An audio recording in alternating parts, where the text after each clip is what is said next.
அடியாளமும் ஆண்டவரே கிருபையும் பலனையும் தருவீராக. ஆண்டவரே வந்திருக்கிற ஒவ்வொருவரோடும் கூட நீங்க பேசுங்கப்பா. ஆண்டவரே நாவிலிருந்து ஆண்டவரே உங்க வார்த்தை வெளிப்படட்டும்பா. என் சுய ஆண்டவரே அப்பா ஸ்தோத்திர ராஜா வெளிப்படாத பிடிக்கும் ஆண்டவரே உங்க சித்தம் மாத்திரம் இந்த நாளிலே நிறைவேறும்படியாய் ஜெபிக்கிறோம். கேட்கிறதான ஒவ்வொரு உள்ளங்களையும் கர்த்தர் நீங்க திறந்தருளும்படியாய் ஜெபிக்கிறோம். ஆண்டவரே ஆவியானவர் தாமே நீங்க ஒவ்வொருவரையும் அப்பா ஒரு மனதாய் ஆண்டவரே தந்து நீங்க ஒவ்வொருவரையும் ஆட்கொள்ளும்படியாய் ஜெபிக்கிறோம். உங்க கரங்கள்ல தாழ்த்தி அர்ப்பணிக்கிறோம் ஐயா. இயேசுவின் நாமத்திலே ஜெபங்களும் நல்ல பிதாவே, ஆமென். ஹல்லேலூயா. எத்தனை பேர் சந்தோஷமா இருக்கீங்க? எல்லாரும் கர்த்தரை முழு மனதோடு ஆராதிச்சீங்களா? முழு மனதோடு முழு ஆத்மாவோடு கூட நமக்கு இருக்கிற பலத்தோடு கூட நாம் அவரை ஆராதிக்கும் போது கர்த்தர் நிச்சயமாய் நம்மளை ஆசீர்வதிக்க அவர் வல்லவராக இருக்கிறார். ஹல்லேலூயா. நாம் இந்த நாளிலும் ஒரு வசனத்தை வாசிக்கலாம். நீதிமொழிகள் 23ஆம் அதிகாரம் 18ஆம் வசனத்தை வாசிக்கலாம்.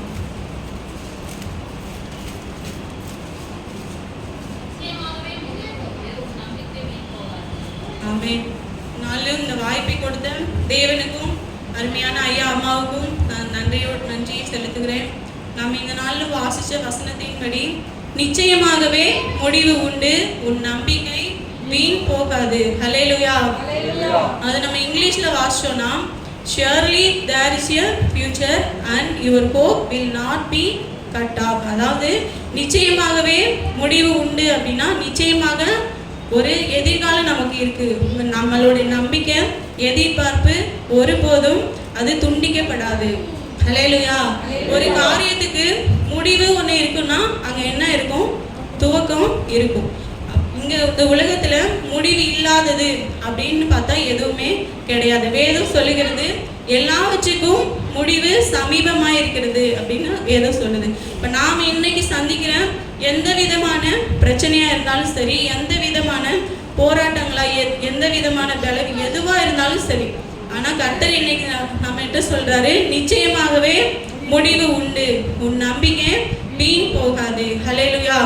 நாம் இந்த நாள்ல கூட நம்பிக்கை என்ற தலைப்புல நாம் எப்படி நம்பணும், எதை நம்பணும் அப்படின்றத குறித்து சுருக்கமா நம்ம பார்க்கலாம். ஹல்லேலூயா.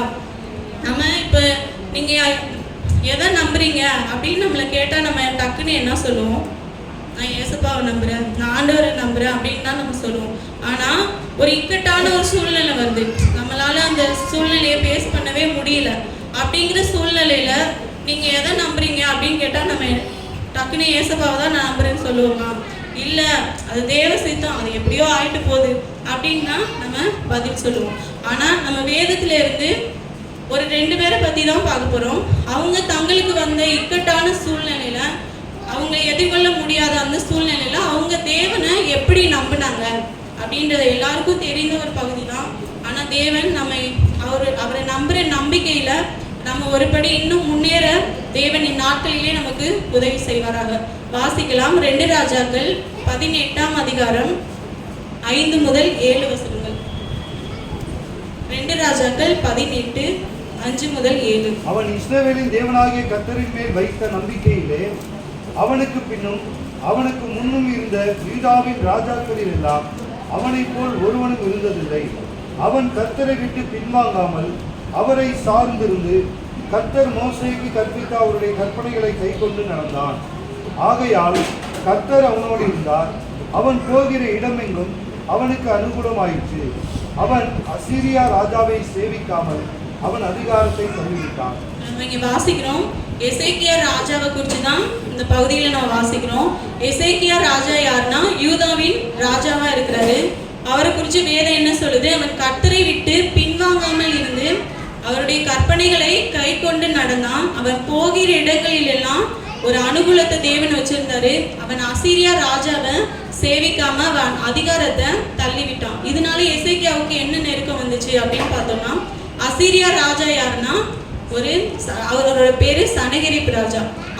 அந்த சனகரிப் ராஜா யூதாவில் இருக்கிற எல்லா பட்டணங்களையும், எல்லா சமாரியா, எல்லா நகரத்தையும், எல்லா பட்டணத்தையும் அவன் யுத்தம் பண்ணி பிடிக்கிறான். ஒரே ஒரு நகரம் மட்டும்தான் மீதியா இருக்கு. அது என்னன்னா எசேக்கியா ராஜா ஆண்ட அந்த எருசலேம் நகரம் தான். அசீரியா ராஜாவோட பட தளபதி யாருன்னா அசீரியா ராஜாவுடைய பட தளபதி ரப்சாகே. அந்த ரப்சாகேட்ட அந்த அசீரியா ராஜா வந்து சொல்லி அனுப்புற பகுதி தான் இந்த 2 ராஜாக்கள் 18ஆம் அதிகாரம் 19 37 முடிய நம்ம வாசிச்சோம்னா மிகவும் தூஷணமான மோசமான வார்த்தைகளால பேசுறான். அந்த சனேரிப் ராஜா எப்படி சொல்றான்னா, நான் இத்தனை நாடுகளை எல்லாத்தையும் நான் பிடிச்சிட்டேன், இந்த எருசலேம் நகரை மட்டும் நான் விட்டுருவேனா, நீங்க கர்த்தரை நம்புறனால உங்களுக்கு ஒரு யூஸ் இல்லை, நீங்க என்னோட ராசியாகி என்கிட்ட வந்து சேர்ந்துட்டீங்கன்னா உங்களுக்கு ஆசீர்வாதமான ஒரு வாழ்க்கையை ஒரு தேசத்தை நான் தருவேன், நீங்க கர்த்தரை நம்பாதீங்க, அதை சொல்ற எசேக்கியா ராஜாவையும் நம்பாதீங்க அப்படின்னு தன்னோட பெருமையை மேட்டிமையான பேச்சை பேசினான். ஆனா எசேக்கியா ராஜா ஒரு எருசலேம் நகருக்கே ஒரு ராஜாவா இருந்தாலும் அவங்கள்ட்ட பெரிய சேனை இருந்துச்சு, ஆள் பலம், பணபலம், பதவி எல்லாமே இருந்துச்சு. ஆனா அந்த எசேக்கியா ராஜா அந்த இக்கட்டான ஒரு சூழ்நிலையில யாரை நம்புறாருன்னா 2 ராஜாக்கள் 19:14 வாசிக்கலாம். 19:14.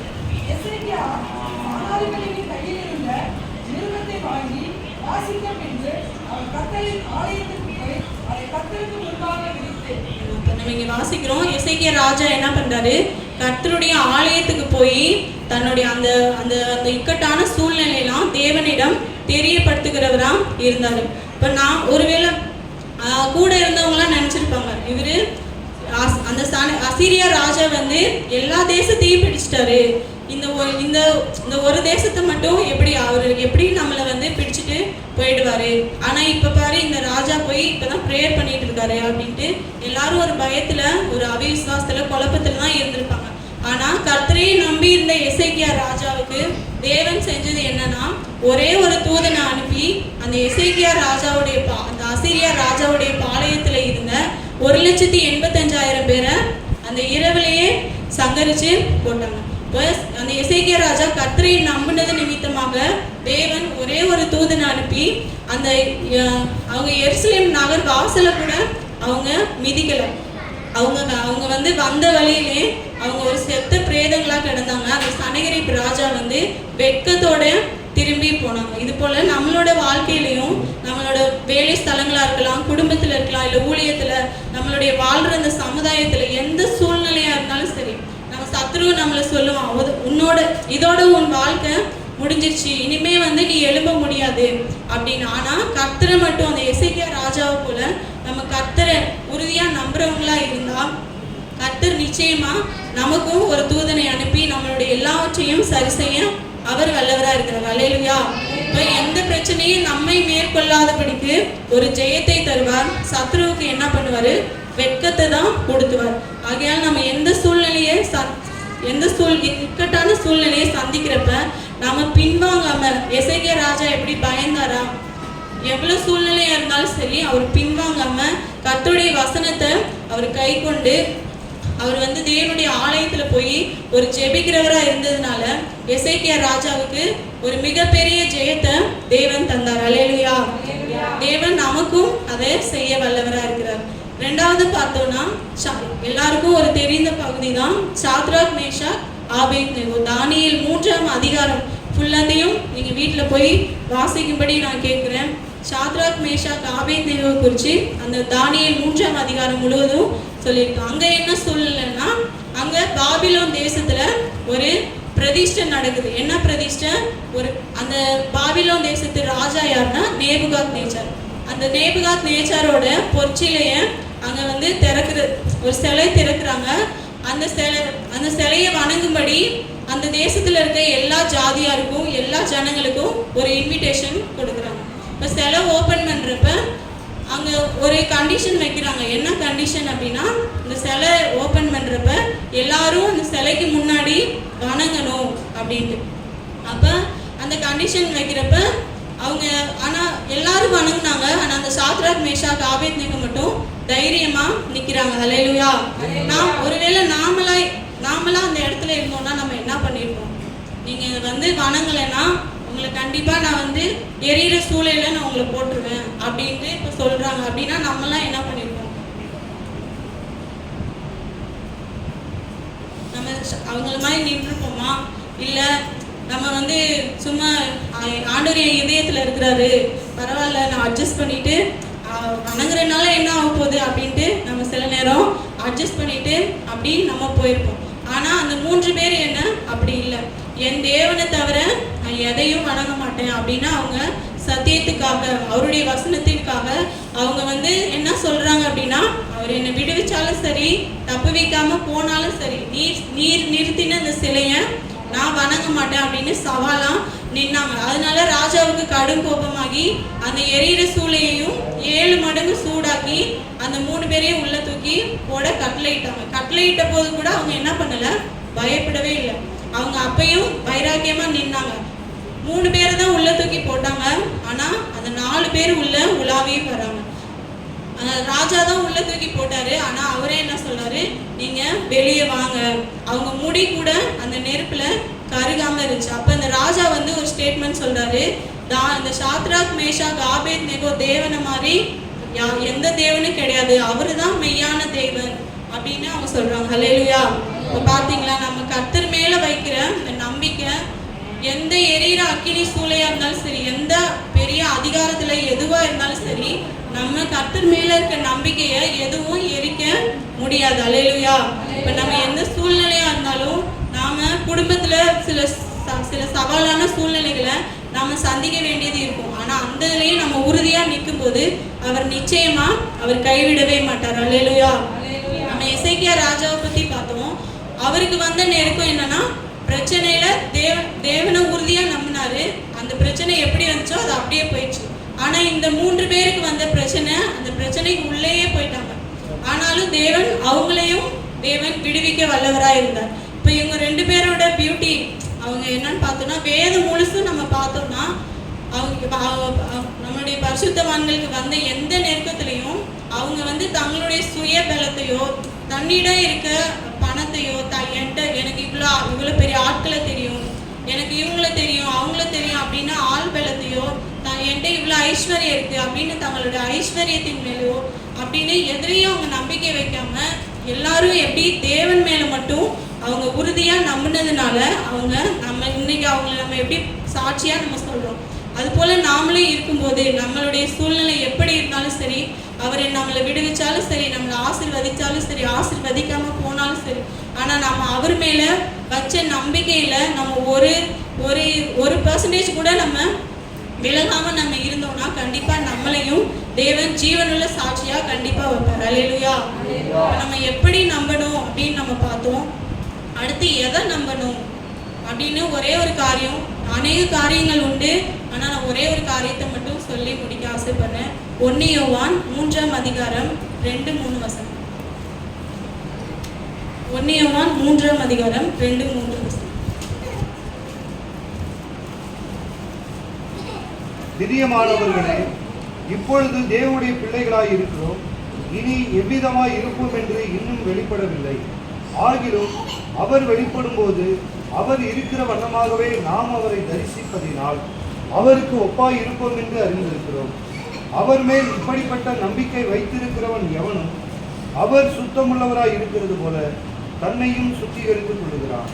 நீங்க வாசிக்கிறோம், நாம் இப்பொழுது தேவனுடைய பிள்ளைகளாய் இருக்கிறோம், நாம் அவருக்கு ஒப்பாய் இருக்கிறோம் என்று அந்த நம்பிக்கை நமக்குள்ளே இருக்கணும். நம்ம எப்பொழுதும் இன்மைக்குரிய காரியங்களுக்காக மட்டும் அவரை நம்புறவங்களா நம்ம இருக்கக்கூடாது. ஆசீர்வாதத்துக்காக மட்டும் அவர் எனக்கு நான் ஜெபிச்சா ஆண்டவருக்கு செய்வாரு, இதை தருவாரு அப்படின்னு அதை குறித்து மட்டும் நம்ம நம்புறவங்களா இல்லாம, எபிரேயர் 11:13 வாசிக்கலாம். எபிரேயர் 11:13.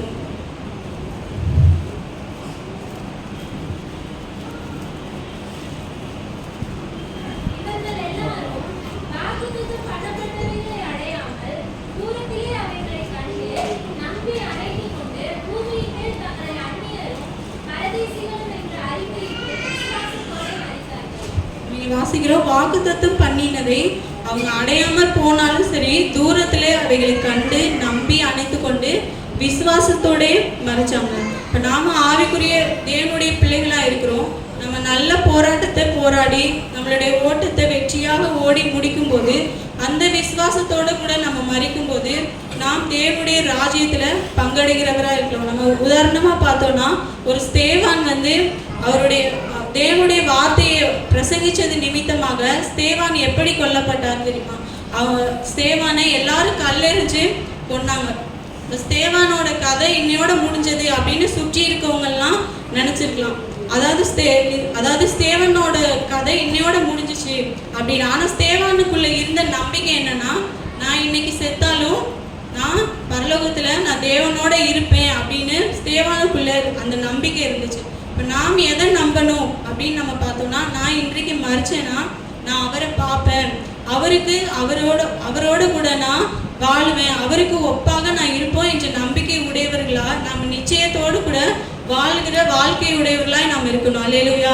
இந்த உலகம் தருகிற சில சிற்று இன்பங்களை பார்த்து நாம அந்த பேரின்பத்தை நாம இழந்துடவே கூடாது.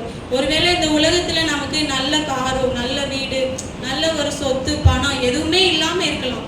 அதை குறித்து நம்மள்ட்ட இது இல்லையே, இவங்கெல்லாம் இப்படி இருக்காங்களே அப்படின்ட்டு நாம வருத்தப்படுறவங்களா இல்லாம இதை விட மேலான ஒரு அழகான ஒரு வாழ்க்கைய தேவன் வச்சிருக்காருன்ற ஒரு நம்பிக்கை நமக்குள்ள இருக்கணும். அல்லேலூயா. அப்படி பவுல் நம்பினதுனாலதான் பிலிப்பியர் 3:10-11 வாசிச்சோம்னா அவர் சொல்றாரு, எப்படியாவது நான் வந்து மரித்தோரிலிருந்து உயிரோட எழும்பி நான் அவரோட கூட இருக்கணும், அதுக்காக நான் எல்லாவற்றையும் நஷ்டமும் குப்பையுமா நான் எண்ணுறேன் அப்படின்னு பவுல் சொல்றாரு. அப்போ நாம வந்து எப்படியாகினும் அந்த மரித்தோர், இப்போ நான் இன்னைக்கு செத்தனா நான் ஆண்டவரை போய் பார்ப்பேன்ற நிச்சயம் எல்லாருக்குள்ளேயும் இருக்கா?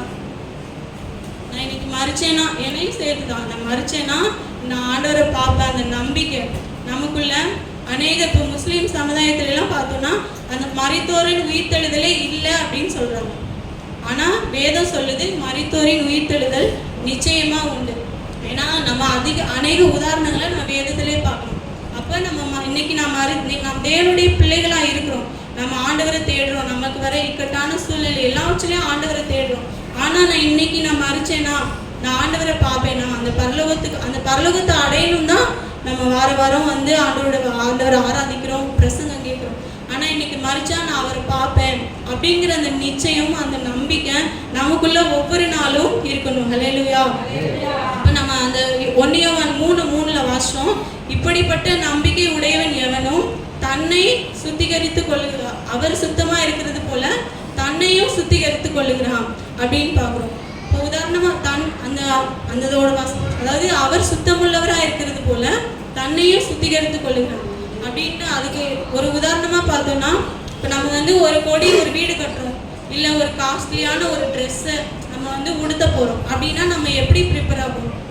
நான் வந்து இப்போ 1 கோடிக்கு ஒரு வீடு கட்டியிருக்கேன், அந்த வீட்டுக்கு பிரதிஷ்டை வைக்க போறேன்னா அந்த வீட்டை நான் எப்படி வைப்பேன்? செம்மையா நீட்டா எந்த அளவுக்கு கிளீனா வைக்க முடியுமோ அலங்கரிச்சு கிளீனா வைப்பேன். இல்லை நான் இப்போ ஒரு நல்ல காஸ்ட்லியான ஒரு ட்ரெஸ்ஸை நான் உடுத்த போறேன் அப்படின்னா நம்ம சேத்துல போய் புரண்டுட்டு நான் ட்ரெஸ்ஸை போய் உடுத்துவேனா? நம்ம நெயில் கட் பண்ணிட்டு ஹேர் கட் பண்ணிட்டு நம்மளை எந்த அளவு அழகுபடுத்த முடியுமோ அந்த அளவு நம்ம அழகுபடுத்தி நம்ம அந்த ட்ரெஸ்ஸை போடுவோம். அதாவது ஒரு அழிஞ்சு போற அந்த ஒரு இதுக்கே நம்ம இவ்வளோ நம்மளை வந்து நீட் பண்றோம். நெயில் கூட நம்ம நீட்டா ஷேப்பா கட் பண்ணணும், அதுக்கு கூட பியூட்டி பார்லர் என்னென்னமோ இருக்கு. அது மாதிரி நம்ம ஒரு அழிந்து போற சரீரத்துக்கு, அழிஞ்சு போற இந்த வீட்டுக்கு நம்ம எந்த அளவு முக்கியத்துவம் கொடுக்குறோம், எந்த அளவு நீட்டா ஆக்க முடியுமோ அந்த அளவு நீட்டா ஆக்குறோம். அப்ப அழிஞ்சு போற இதுக்கே நம்ம இவ்வளோ இம்பார்ட்டன்ஸ் கொடுக்குறோம்ல, அப்ப அழியாத அந்த ராஜ்யத்தை நம்ம அடைய போறோம். நமக்காக ஜீவனை கொடுத்த அந்த மணவாளனை நாம சந்திக்க போறோம். அவரோட கூட ஒரு வருஷம் 2 வருஷமா வாழ போறோம். ஒரு நாள் கல்யாணத்துக்கு நம்ம எந்த அளவு நம்ம செலவு பண்ணோம், எந்த அளவு நம்ம மேக்கப்புக்கு அது இதுக்குன்னு செலவு பண்ணோம். ஆனா அந்த மணவாளனோடு கூட நம்ம யுக காலமா அந்த காலங்களுக்கு முடிவே கிடையாது. அப்ப நாம ஒரு நித்திய வாழ்க்கை நம்ம வாழ போறோம் அப்படின்னா நம்ம எந்த அளவு நம்மளை வந்து சுத்திகரிக்கணும். அப்போ நாம வந்து அதாவது நான் அந்த மணவாளனோடு நான் யுகமா வாழ போறேன் அப்படிங்கிற நம்பிக்கை நமக்குள்ள கண்டிப்பா வேணும். அப்ப நாம அப்படின்னு அந்த நம்பிக்கை நமக்குள்ள இருந்துச்சுன்னா, அதாவது வேதத்துல நம்ம வாசம் தன்னையும் சுத்திகரித்து கொள்ளுகிறான் அப்படின்னா அந்த நம்பிக்கை நான் அவரோட வாழ போறேன், அப்படிங்கிற அந்த நம்பிக்கை எனக்குள்ள இருந்துச்சுன்னா கண்டிப்பா எந்த பாவமா இருந்தாலும் சரி, எந்த அவருக்கு பிரியமா இல்லாத எதுவா இருந்தாலும் சரி, ஈஸியா ஒரு குப்பையை தூக்கி போடுற மாதிரி நம்ம தூக்கி போட முடியும். அல்லேலூயா.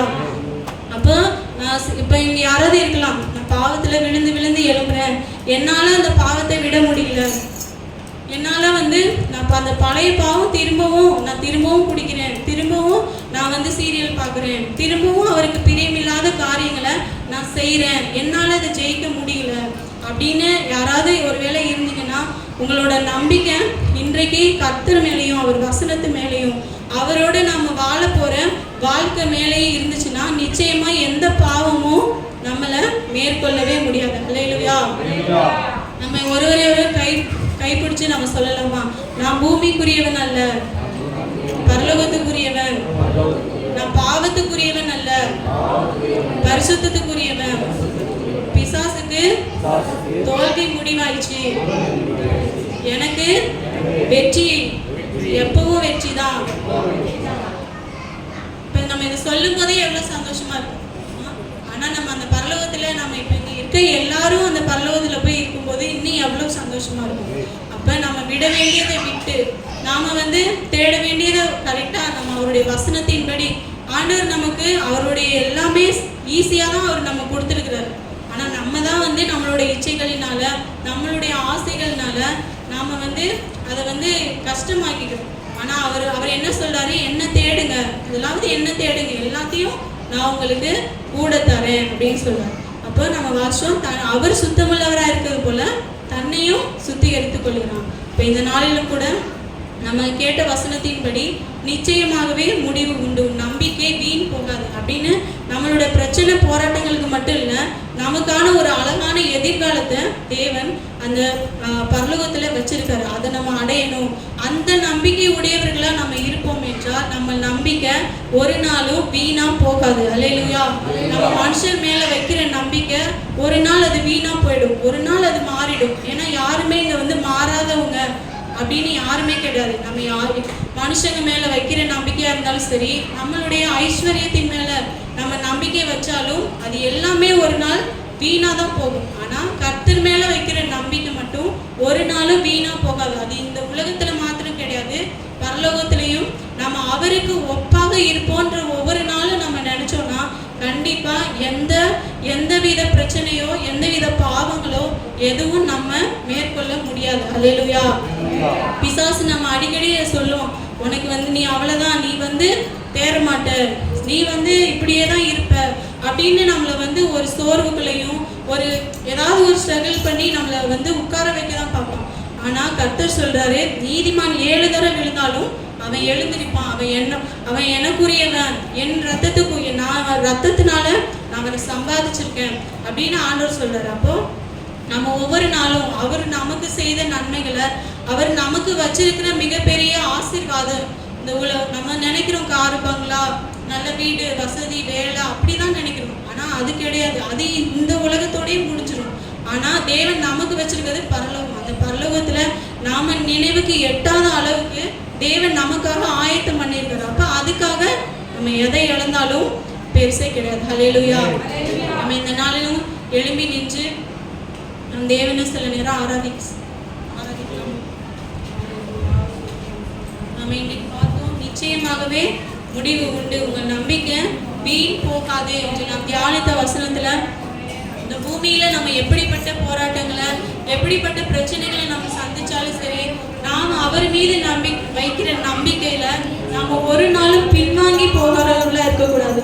சில நேரம் நம்ம பின்வாங்கி பிசாசுல நம்மளுடைய சில போராட்டங்களுக்குள்ள நம்ம இழுத்து நம்ம இந்த உலகத்துக்கு நேரா நம்ம அந்த நரகத்துக்கு நேரா தான் நம்ம எடுத்துட்டு போவோம். ஆனா தேவன் நமக்கு வைத்திருக்கிற மிக பெரியதான ஆசீர்வாதங்கள் அது நம்மளுடைய நினைவுக்கு எட்டாத அளவுக்கு ஆசீர்வாதங்களை வச்சிருக்கிறாங்க.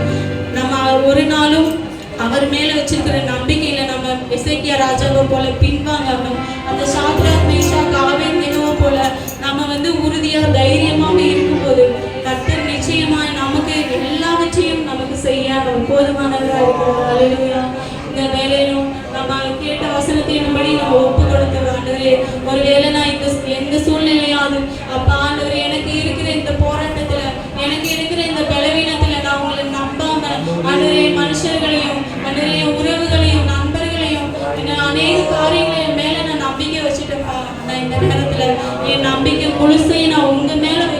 ஆண்டவரே அப்படின்னு யாரெல்லாம் கர்த்தரை இந்த வேலையில உங்களுடைய நாவுகள் அதை அறிக்கை செய்யணும்னு ஆண்டவர் விரும்புறாரு. ஆண்டவரே நான் உங்களை நம்புறேன்ப்பா, எனக்கு எதுவுமே இல்லைனாலும் சரிப்பா, எனக்கு நீங்க தான் வேணும் ஆண்டவரே. அப்பா நான் நீங்க மறைச்சேன், நான் உங்களை வந்து பார்க்கணும்ப்பா. இந்த உலகத்துல எனக்கு எதுவுமே இல்லைனாலும் பரவாயில்லப்பா, எங்களை யாரு நேசிச்சாலும் எங்களை நேசிக்கலனாலும் பரவாயில்லப்பா, நான் உங்களை வந்து பார்க்கணும் ஆண்டவரே. அதுக்காக நான் எதை வேணாலும் இழக்கிறேன்ப்பா, அதுக்கேனாலும் நான் எதை வேணாலும் நான் செய்யறேன் ஆண்டவரே. நீங்க எனக்கு சொல்லுங்கப்பா, நான் உங்க அடிமை ஆண்டவரே, நீங்க சொல்லுங்கப்பா, நான் செய்யறேன்ப்பா அப்படின்னு நான் ஒவ்வொருவரும் இதயத்தின் ஆழத்துல இருந்து ஆண்டவரே நான் உங்க பிள்ளைப்பா, நான் உங்க பிள்ளைப்பா, நான் அநேக தடவை உங்களை விட்டு நான் விலகிட்டேன்ப்பா, அநேக தடவை உங்க சமூகத்தை நான் தேடலாண்டவரே, அநேக தடவை உங்க வேத வசனத்தை நான் வாசிக்கலாண்டவரே. அப்பா இந்த நாளில நான் ஒப்பு கொடுக்குறாண்டவரே, நான் இனிமே ஜெபிப்பாண்டவரே, இனிமே நான் வேதத்தை வாசிப்பாண்டவரே. அப்படியே ஒவ்வொருத்தரும் ஒரு 2 நிமிஷம் எல்லாரும் இன்னும் நேரம் இருக்கு, இன்னும் 1/4 மணி நேரம் இருக்கு. ஒவ்வொருவரும் இந்த வேலையில உங்களை உணர்ந்து உங்களுடைய நிலையை உணர்ந்து ஒவ்வொருவரும் முழு மனதோடு கூட உங்க அப்பாட்ட பேசுறது போல ஆண்டவரே என் நிலை இப்படி இருக்குப்பா ஆண்டவரே, நான் இன்னும் ஆவிக்குரிய வாழ்க்கையில ஒருபடி நான் முன்னேறி வர விரும்புறேன், அதுக்கு இதெல்லாம் தடையா இருக்குன்னு ஒரு முழு மனதோடு கூட அவர்கிட்ட அறிக்கை செய்யும்படி இந்த வேலையில ஒவ்வொருவருக்கும் தேவன் கிருபை தருவாங்க. எல்லாரும் வாய்களை திறந்து ஒப்பு கொடுங்க. கர்த்தர் நிச்சயமாக